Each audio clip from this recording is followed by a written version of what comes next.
pasted in Mina Murray's journal. From a correspondent. Whitby. One of the greatest and suddenest storms on record has just been experienced here, with results both strange and unique. The weather had been somewhat sultry, but not to any degree uncommon in the month of August. Saturday evening was as fine as was ever known, and the great body of holidaymakers laid out yesterday for visits to Mulgrave Woods, Robin Hood's Bay, Rig Mill, Runswick, Staithes, and the various trips in the neighborhood of Whitby. The steamers, Emma and Scarborough, made trips up and down the coast, and there was an unusual amount of tripping both to and from Whitby. The day was unusually fine till the afternoon, when some of the gossips who frequent the East Cliff churchyard, and from that commanding eminence watched the wide sweep of sea visible to the north and east, called attention to a sudden show of mares' tails high in the sky to the northwest. The wind was then blowing from the southwest in the mild degree, which in barometrical language is ranked Nober 2, light breeze.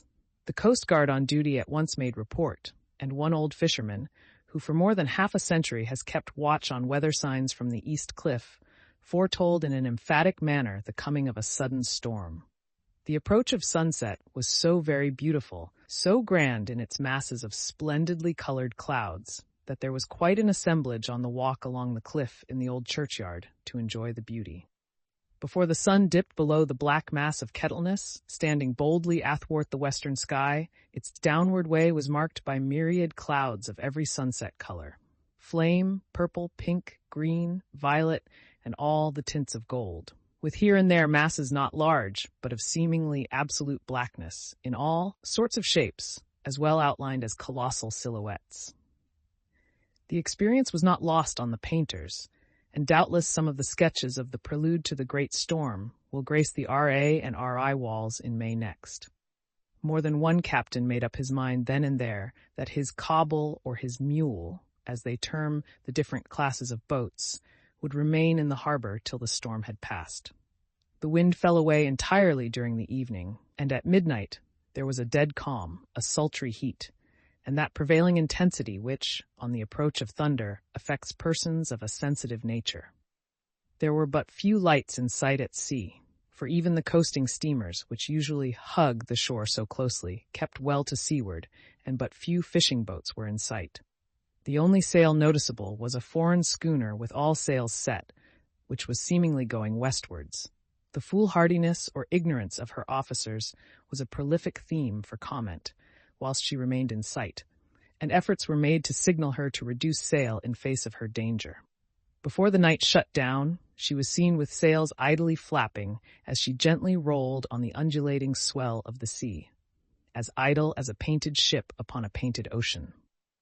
Shortly before 10 o'clock, the stillness of the air grew quite oppressive, and the silence was so marked that the bleating of a sheep inland or the barking of a dog in the town was distinctly heard, and the band on the pier, with its lively French air, was like a discord in the great harmony of nature's silence. A little after midnight came a strange sound from over the sea, and high overhead the air began to carry a strange, faint, hollow booming. Then without warning the tempest broke.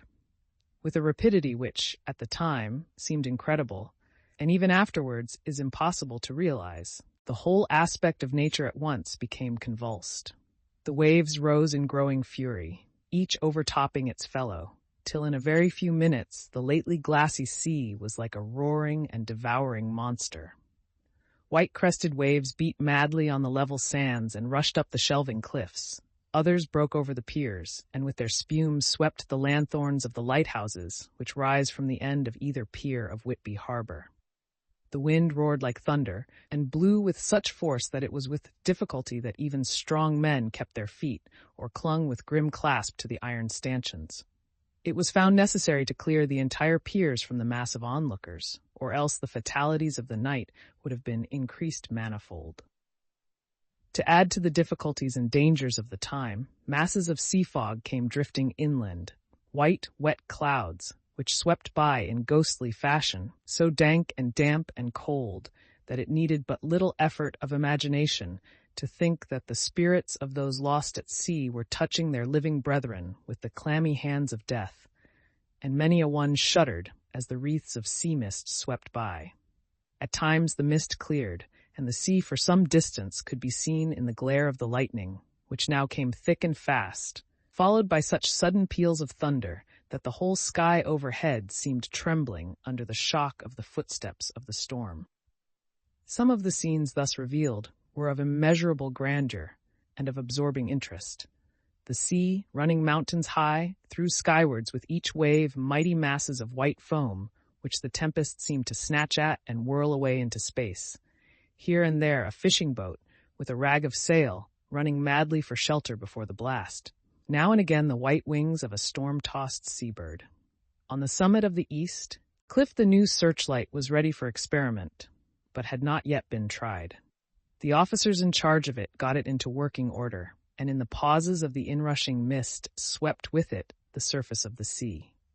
Once or twice its service was most effective, as when a fishing boat, with gunwale under water, rushed into the harbor, able, by the guidance of the sheltering light, to avoid the danger of dashing against the piers. As each boat achieved the safety of the port, there was a shout of joy from the mass of people on shore, a shout which for a moment seemed to cleave the gale and was then swept away in its rush. Before long, the searchlight discovered some distance away a schooner with all sails set, apparently the same vessel which had been noticed earlier in the evening. The wind had by this time backed to the east, and there was a shudder amongst the watchers on the cliff as they realized the terrible danger in which she now was. Between her and the port lay the great flat reef, on which so many good ships have from time to time suffered, and with the wind blowing from its present quarter, it would be quite impossible that she should fetch the entrance of the harbor. It was now nearly the hour of high tide, but the waves were so great that in their troughs the shallows of the shore were almost visible, and the schooner, with all sails set, was rushing with such speed that, in the words of one old salt, she must fetch up somewhere, if it was only in hell. Then came another rush of sea fog, greater than any hitherto, a mass of dank mist, which seemed to close on all things like a gray pall, and left available to men only the organ of hearing, for the roar of the tempest, and the crash of the thunder, and the booming of the mighty billows came through the damp oblivion even louder than before. The rays of the searchlight were kept fixed on the harbor mouth across the east pier, where the shock was expected, and men waited breathless. The wind suddenly shifted to the northeast, and the remnant of the sea fog melted in the blast. And then, mirabile dictu, between the piers, leaping from wave to wave as it rushed at headlong speed, swept the strange schooner before the blast, with all sails set, and gained the safety of the harbor. The searchlight followed her, and a shudder ran through all who saw her, for lashed to the helm was a corpse, with drooping head, which swung horribly to and fro at each motion of the ship. No other form could be seen on deck at all. A great awe came on all as they realized that the ship, as if by a miracle, had found the harbor, unsteered save by the hand of a dead man. However, all took place more quickly than it takes to write these words. The schooner paused not, but rushing across the harbor, pitched herself on that accumulation of sand and gravel washed by many tides and many storms into the southeast corner of the pier, jutting under the east cliff, known locally as Tate Hill Pier. There was, of course, a considerable concussion as the vessel drove up on the sand heap. Every spar, rope, and stay was strained, and some of the top hammer came crashing down. But strangest of all, the very instant the shore was touched, an immense dog sprang up on deck from below, as if shot up by the concussion, and running forward, jumped from the bow on the sand. Making straight for the steep cliff, where the churchyard hangs over the laneway to the east pier so steeply that some of the flat tombstones, thruff-steens or through-stones, as they call them in the Whitby vernacular, actually project over where the sustaining cliff has fallen away. It disappeared in the darkness, which seemed intensified just beyond the focus of the searchlight. It so happened that there was no one at the moment on Tate Hill Pier, as all those whose houses are in close proximity were either in bed or were out on the heights above. Thus the Coast Guard on duty on the eastern side of the harbor, who at once ran down to the little pier, was the first to climb on board. The men working the searchlight, after scouring the entrance of the harbor without seeing anything, then turned the light on the derelict and kept it there. The Coast Guard ran aft, and when he came beside the wheel, bent over to examine it, and recoiled at once as though under some sudden emotion. This seemed to pique general curiosity, and quite a number of people began to run. It is a good way round from the west cliff by the drawbridge to Tate Hill Pier, but your correspondent is a fairly good runner, and came well ahead of the crowd. When I arrived, however, I found already assembled on the pier a crowd whom the Coast Guard and police refused to allow to come on board. By the courtesy of the chief boatman, I was, as your correspondent, permitted to climb on deck, and was one of a small group who saw the dead seaman whilst actually lashed to the wheel. It was no wonder that the Coast Guard was surprised, or even awed, for not often can such a sight have been seen. The man was simply fastened by his hands, tied one over the other, to a spoke of the wheel. Between the inner hand and the wood was a crucifix, the set of beads on which it was fastened being around both wrists and wheel, and all kept fast by the binding cords. The poor fellow may have been seated at one time, but the flapping and buffeting of the sails had worked through the rudder of the wheel and dragged him to and fro, so that the cords with which he was tied had cut the flesh to the bone. Accurate note was made of the state of things, and a doctor, Surgeon J.M. Caffin, of 33 East Elliot Place, who came immediately after me, declared, after making examination, that the man must have been dead for quite 2 days.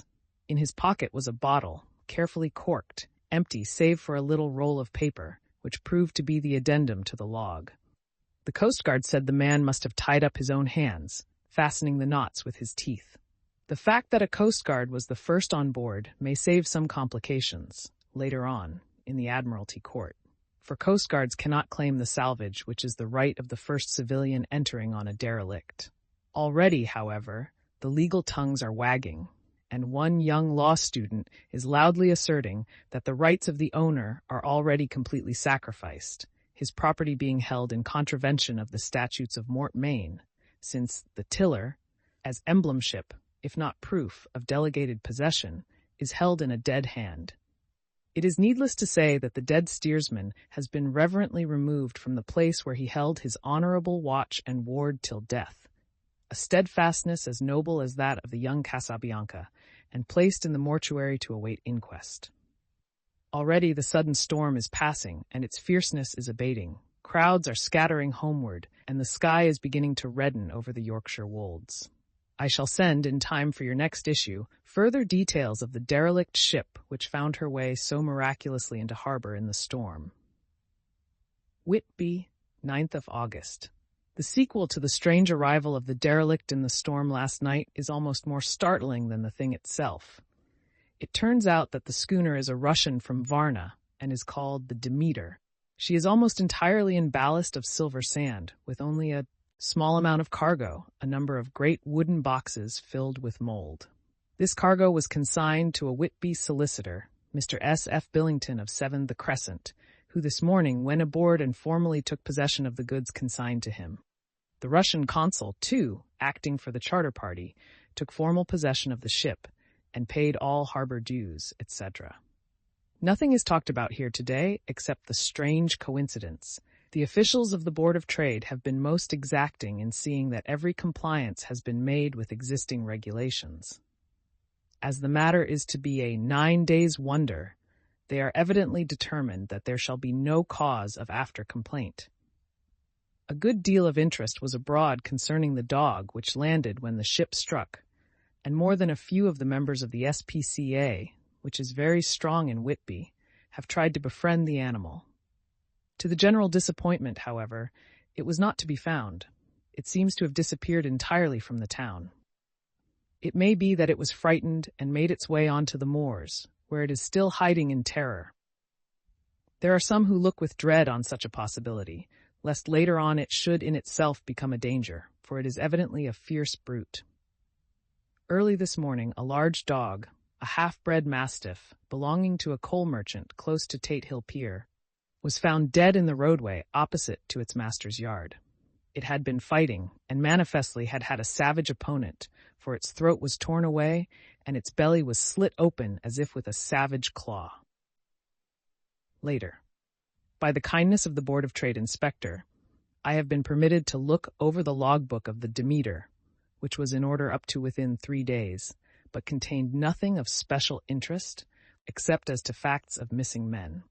The greatest interest, however, is with regard to the paper found in the bottle, which was today produced at the inquest, and a more strange narrative than the two between them unfold it has not been my lot to come across. As there is no motive for concealment, I am permitted to use them, and accordingly send you a rescript, simply omitting technical details of seamanship and supercargo. It almost seems as though the captain had been seized with some kind of mania before he had got well into blue water, and that this had developed persistently throughout the voyage. Of course, my statement must be taken cum grano, since I am writing from the dictation of a clerk of the Russian consul, who kindly translated for me, time being short. Varna to Whitby. Written 18th of July. Things so strange happening that I shall keep accurate note henceforth till we land. On the 6th of July, we finished taking in cargo, silver sand and boxes of earth. At noon set sail. East wind fresh. Crew, 5 hands. 2 mates, cook and myself, captain. On the 11th July at dawn entered Bosphorus, boarded by Turkish customs officers. Bakshish, all correct. Underway at 4 p.m. On the 12th July through Dardanelles, more customs officers and flagboat of guarding squadron. Bakshish again. Work of officers thorough but quick, want us off soon. At dark passed into archipelago. On the 13th of July passed Cape Matapan. Crew dissatisfied about something, seemed scared but would not speak out. On the 14th of July was somewhat anxious about crew. Men all steady fellows, who sailed with me before. Mate could not make out what was wrong. They only told him there was something and crossed themselves. Mate lost temper with one of them that day and struck him. Expected fierce quarrel, but all was quiet. On the 16th of July, mate reported in the morning that one of crew, Petrovsky, was missing. Could not account for it. Took larboard watch 8 bells last night. Was relieved by Abramoff, but did not go to bunk. Men more downcast than ever.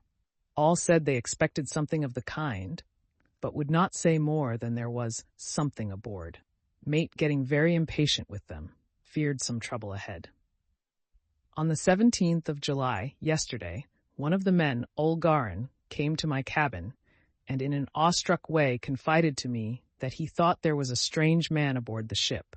He said that in his watch he had been sheltering behind the deck house as there was a rainstorm, when he saw a tall, thin man, who was not like any of the crew, come up the companionway and go along the deck forward and disappear.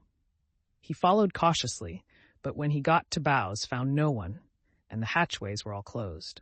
He was in a panic of superstitious fear, and I am afraid the panic may spread.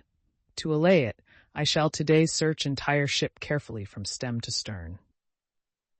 Later in the day, I got together the whole crew and told them, as they evidently thought there was someone in the ship, we would search from stem to stern. First mate, angry, said it was folly, and to yield to such foolish ideas would demoralize the men, said he would engage to keep them out of trouble with a handspike. I let him take the helm, while the rest began thorough search, all keeping abreast with lanterns. We left no corner unsearched. As there were only the big wooden boxes, there were no odd corners where a man could hide. Men much relieved when search over and went back to work cheerfully. First mate scowled but said nothing. 22nd of July. Rough weather last 3 days and all hands busy with sails. No time to be frightened. Men seemed to have forgotten their dread. Mate cheerful again and all on good terms. Praised men for work in bad weather. Past Gibraltar and out through straits. All well. 24th of July. There seems some doom over this ship. Already a hand short and entering on the Bay of Biscay with wild weather ahead, and yet last night another man lost, disappeared. Like the first, he came off his watch and was not seen again. Men all in a panic of fear sent a round robin, asking to have double watch as they fear to be alone. Mate angry, fear there will be some trouble, as either he or the men will do some violence.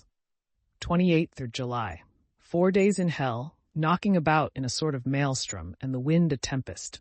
No sleep for anyone. Men all worn out. Hardly know how to set a watch, since no one fit to go on. Second mate volunteered to steer and watch, and let men snatch a few hours' sleep. Wind abating, seas still terrific, but feel them less as ship is steadier. 29th of July. Another tragedy. Had single watch tonight, as crew too tired to double. When morning watch came on deck, could find no one except steersman.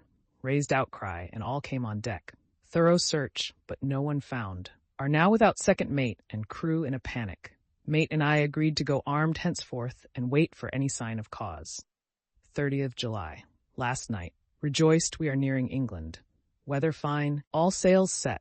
Retired worn out, slept soundly, awake by mate telling me that both man of watch and steersman missing. Only self and mate and 2 hands left to work ship. 1 August. 2 days of fog and not a sail sighted. Had hoped when in the English Channel to be able to signal for help or get in somewhere. Not having power to work sails, have to run before wind. Dare not lower, as could not raise them again. We seem to be drifting to some terrible doom. Mate now more demoralized than either of men. His stronger nature seems to have worked inwardly against himself. Men are beyond fear, working stolidly and patiently with minds made up to worst. They are Russian, he Romanian. Sec August, midnight. Woke up from few minutes' sleep by hearing a cry seemingly outside my port. Could see nothing in fog. Rushed on deck and ran against mate. Tells me heard cry and ran, but no sign of man on watch. One more gone.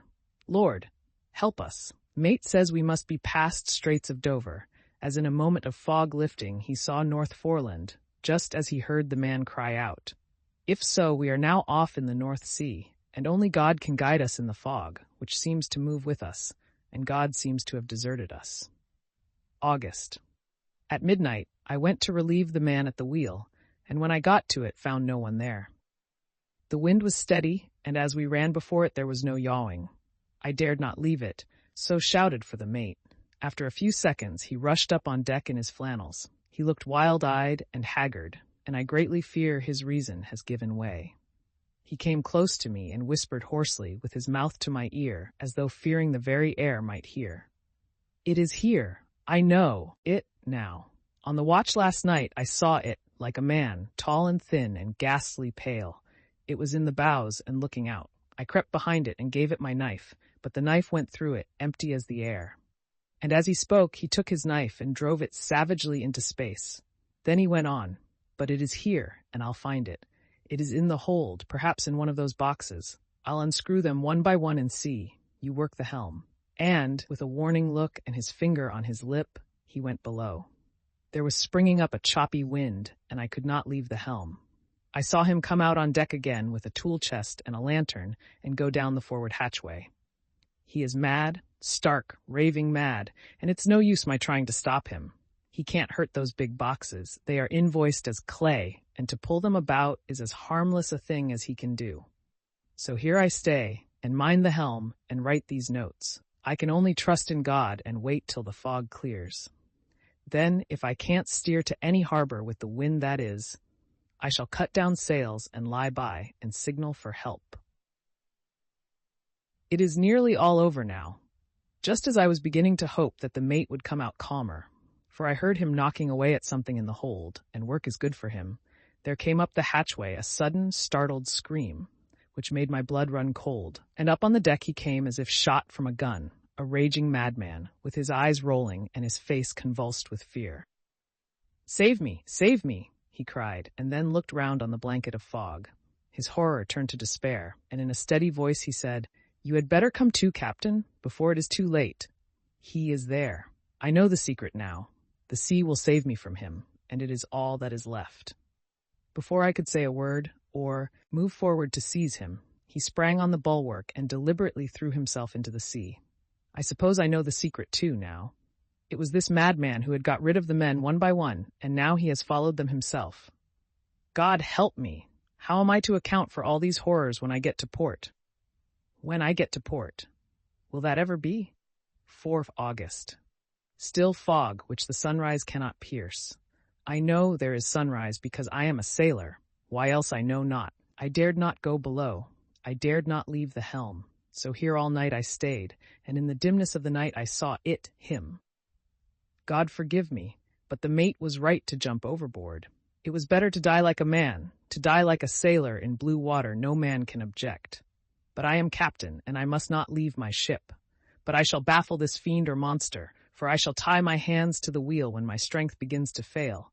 And along with them I shall tie that which it, dare not touch, and then, come good wind or foul, I shall save my soul and my honor as a captain. I am growing weaker, and the night is coming on.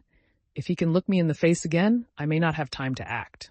If we are wrecked, mayhap this bottle may be found, and those who find it may understand. If not, well then all men shall know that I have been true to my trust. God and the Blessed Virgin and the saints help a poor ignorant soul trying to do his duty. Of course, the verdict was an open one. There is no evidence to adduce, and whether or not the man himself committed the murders, there is now none to say. The folk here hold almost universally that the captain is simply a hero, and he is to be given a public funeral. Already it is arranged that his body is to be taken with a train of boats up the Esk for a piece, and then brought back to Tate Hill Pier and up the Abbey steps. For he is to be buried in the churchyard on the cliff. The owners of more than 100 boats have already given in their names as wishing to follow him to the grave. No trace has ever been found of the great dog, at which there is much mourning, for with public opinion in its present state, he would, I believe, be adopted by the town. Tomorrow we'll see the funeral, and so will end this one more mystery of the sea. Mina Murray's Journal, 8th August. Lucy was very restless all night, and I, too, could not sleep. The storm was fearful, and as it boomed loudly among the chimney pots, it made me shudder. When a sharp puff came, it seemed to be like a distant gun. Strangely enough, Lucy did not wake, but she got up twice and dressed herself. Fortunately, each time I awoke in time and managed to undress her without waking her, and got her back to bed. It is a very strange thing, this sleepwalking, for as soon as her will is thwarted in any physical way, her intention, if there be any, disappears, and she yields herself almost exactly to the routine of her life. Early in the morning, we both got up and went down to the harbor to see if anything had happened in the night. There were very few people about, and though the sun was bright and the air clear and fresh, the big, grim-looking waves, that seemed dark themselves because the foam that topped them was like snow, forced themselves in through the narrow mouth of the harbor, like a bullying man going through a crowd. Somehow I felt glad that Jonathan was not on the sea last night, but on land. But oh, is he on land or sea? Where is he, and how? I am getting fearfully anxious about him. If I only knew what to do, and could do anything. 10th of August. The funeral of the poor sea captain today was most touching. Every boat in the harbor seemed to be there, and the coffin was carried by captains all the way from Tate Hill Pier up to the churchyard. Lucy came with me, and we went early to our old seat, whilst the cortege of boats went up the river to the viaduct and came down again. We had a lovely view, and saw the procession nearly all the way. The poor fellow was laid to rest quite near our seat, so that we stood on it when the time came and saw everything. Poor Lucy seemed much upset. She was restless and uneasy all the time, and I cannot but think that her dreaming at night is telling on her. She is quite odd in one thing. She will not admit to me that there is any cause for restlessness, or if there be, she does not understand it herself. There is an additional cause in that poor old Mr. Hoare. Swales was found dead this morning on our seat, his neck being broken. He had evidently, as the doctor said, fallen back in the seat in some sort of fright, for there was a look of fear and horror on his face that the men said made them shudder. Poor dear old man. Perhaps he had seen death with his dying eyes. Lucy is so sweet and sensitive that she feels influences more acutely than other people do. Just now she was quite upset by a little thing which I did not much heed, though I am myself very fond of animals. One of the men who came up here often to look for the boats was followed by his dog. The dog is always with him. They are both quiet persons, and I never saw the man angry, nor heard the dog bark. During the service, the dog would not come to its master, who was on the seat with us, but kept a few yards off, barking and howling. Its master spoke to it gently, and then harshly, and then angrily, but it would neither come nor cease to make a noise. It was in a sort of fury, with its eyes savage, and all its hairs bristling out like a cat's tail, when Puss is on the warpath. Finally, the man, too, got angry and jumped down and kicked the dog, and then took it by the scruff of the neck and half dragged and half threw it on the tombstone on which the seat is fixed. The moment it touched the stone, the poor thing became quiet and fell all into a tremble.